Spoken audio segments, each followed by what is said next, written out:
My name is Jane, I'm 32. And I never expected that a normal Tuesday afternoon would shatter my entire marriage. I wasn't supposed to be home. I wasn't supposed to hear anything. And I definitely wasn't supposed to discover the truth in the worst way possible. I had just stopped by the house because I forgot a folder for an afternoon meeting. No drama, no suspicion, just a simple errand. But the second I walked through the door, I knew something was off. The house was too quiet. Except for a faint sound coming from upstairs. Water running. And giggling. My heart dropped into my stomach. I crept upstairs, each step heavier than the last. The bathroom door was cracked open, steam drifting out like a warning sign. I pushed it open fully, and my brain almost short-circuited. My husband and our neighbor were in my bathtub. My rose-scented bubbles. My eucalyptus salts. My towels. They froze. She covered herself. He stuttered my name like I was the one who did something wrong. I didn't yell. I didn't cry. I didn't ask questions. I simply closed the door again and locked it from the outside. Their panic started immediately, pounding on the door, begging me to talk, trying to spin excuses. But I walked toward the bedroom with a strange, quiet calm. Because something told me this wasn't the full story. And I was right. His phone was on the nightstand charging. The same phone he guarded like it contained state secrets. It lit up with a message from a contact saved as AM. And that's when my entire world went cold. Picked it up, no password. He had truly become that careless. Inside that phone was not an affair with one woman. It was three. 3 separate threads. 3 sets of photos. 3 women I'd never even met. The screenshot showed hotel rooms, dinner dates, weekend trips I thought he spent visiting his brother. Each conversation had the same pattern. Sweet messages, promises, lies about me. But the filthiest part wasn't the bathtub. It was the message at the very top from AM. Did she notice the card yet? If she checks the statements, she'll figure out what you used her info for. That's when I sat down on the bed, shaking so hard my teeth clicked. He had secretly opened a credit card in my name. He used my identity to pay for hotel rooms and gifts for these women. I opened his email app, my hands trembling. There it was. Credit card statements showing thousands of dollars in charges. Hotels in the next city. Jewelry stores. Expensive restaurants. All under my name. My social security number. My credit score getting destroyed while he played house with multiple women. The bathtub scene upstairs seemed almost innocent compared to this. He didn't just cheat. He stole my identity. He committed fraud. He ruined my financial future for his affairs. I scrolled back through the messages with AM. My stomach turned with every line I read. This wasn't just another affair. This was his coworker, Amanda Morrison from his office. I'd met her at the Christmas party. She'd smiled at me, complimented my dress, shook my hand, and behind my back she'd been sending him updates about me. She wore that blue dress today. Tight one. Bet you loved seeing her leave in it. She packed you a lunch again. Does she know you throw them away and eat with me instead? Your wife called the office looking for you. I told her you were in a meeting. You owe me. Message after message of her watching me, reporting on me, making jokes about my body, about my cooking, about how clueless I was. They'd been laughing at me for months, maybe years. I wasn't crying anymore. The shock had burned away into something sharper. Clarity. I started taking screenshots. Every message, every photo, every credit card statement, every hotel receipt. I found emails between him and the credit card company. Applications where he forged my signature. Documents showing he'd used my information without my consent or knowledge. This wasn't just cheating. This was identity theft, fraud, financial abuse. I sent everything to myself. Then I sent copies to my personal email. Then I sent them to cloud storage. I wasn't going to let him delete anything. I wasn't going to let him talk his way out of this. The pounding on the bathroom door had stopped. Now I could hear muffled arguing. They were turning on each other, But I didn't care about them anymore. I cared about protecting myself. I grabbed my laptop and searched for divorce lawyers in our area. The first one I called answered immediately. I explained my situation in quick, flat sentences. Caught husband cheating. Found evidence of fraud. Need help fast. She told me to come in immediately. She'd wait for me. I gathered every document I could find. Marriage certificate, bank statements, tax returns, the credit card bills in my name that I never authorized. I put everything in a folder and walked downstairs. The bathroom had finally gone quiet. They were probably trying to figure out how to escape through the window. Let them try. I had everything I needed. I walked out the front door, got in my car, and drove straight to the lawyer's office. By the time I sat down in her conference room, I wasn't shaking anymore.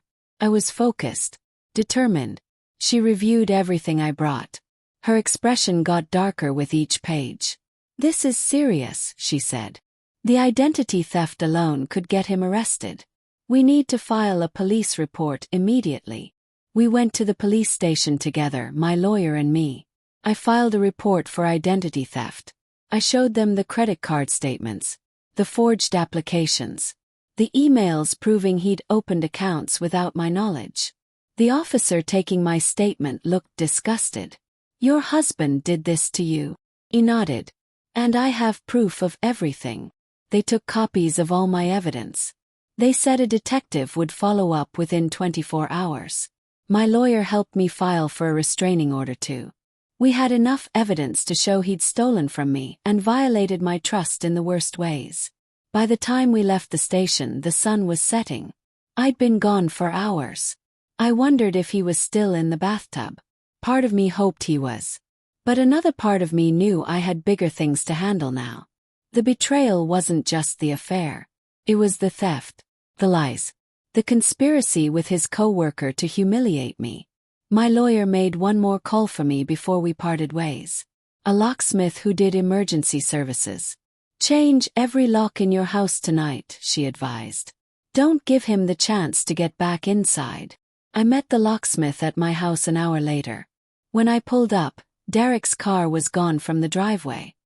He'd finally escaped the bathroom. Probably climbed out the window. Or maybe the neighbor let them out before she ran home to deal with her own marriage. The locksmith worked fast. Front door, back door, garage door. Every entrance got new locks and new keys. While he worked, I went through the house and gathered Derek's things. Toiletries, his laptop, his gym bag. I threw everything into garbage bags and piled them on the front porch. By the time the locksmith finished, the porch looked like a yard sale. I didn't care. I wanted him to see exactly how done I was. The next morning I woke up early and drove straight to our bank.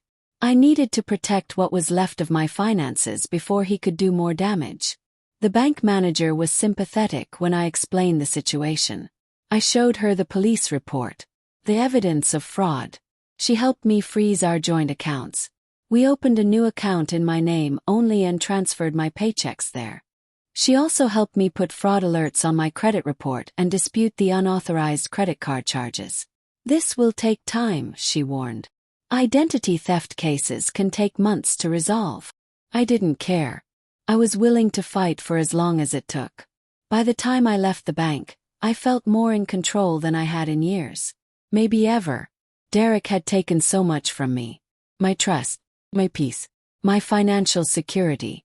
But he wasn't going to take my future. Derek showed up at the house that evening. I watched him through the window as he tried his key in the front door. When it didn't work, confusion crossed his face. Then he saw the garbage bags on the porch. He started pounding on the door. "Ava, open up. We need to talk." I didn't move from my spot on the couch. He tried calling. I didn't answer. He tried texting. I blocked him. Finally, he noticed the envelope taped to the door.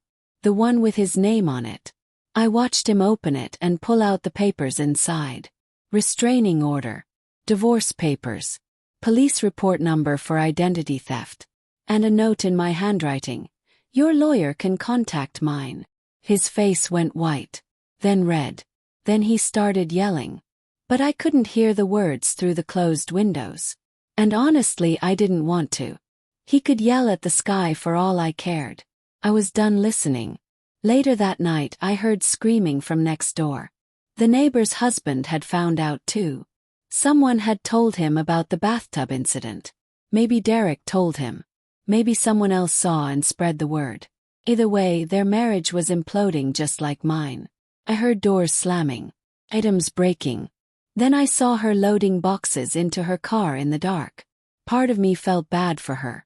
But a bigger part of me remembered those messages on Derek's phone. The photos she'd sent him. Plans they'd made. She knew he was married.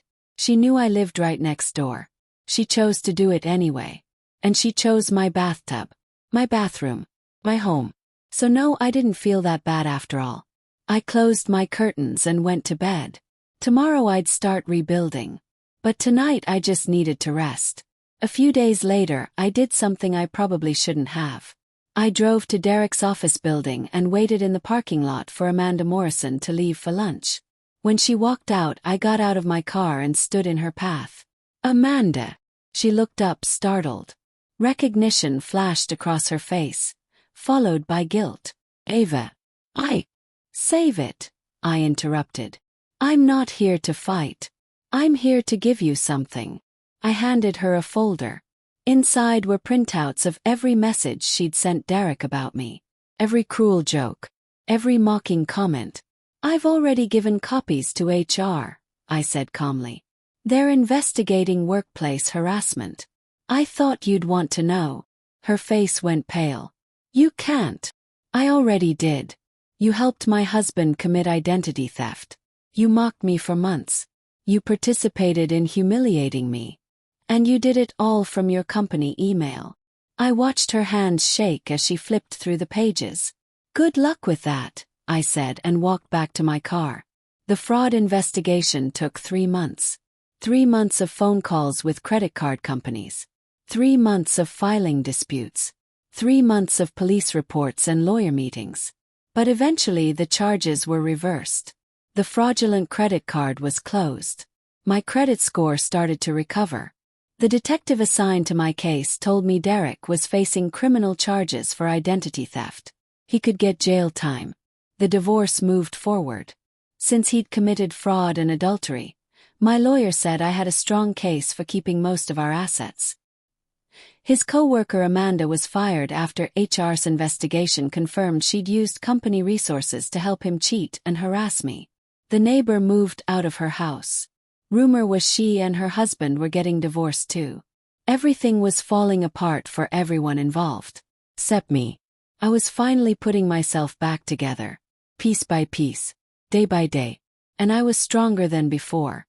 6 months after that Tuesday afternoon, I stood in my newly redecorated bathroom.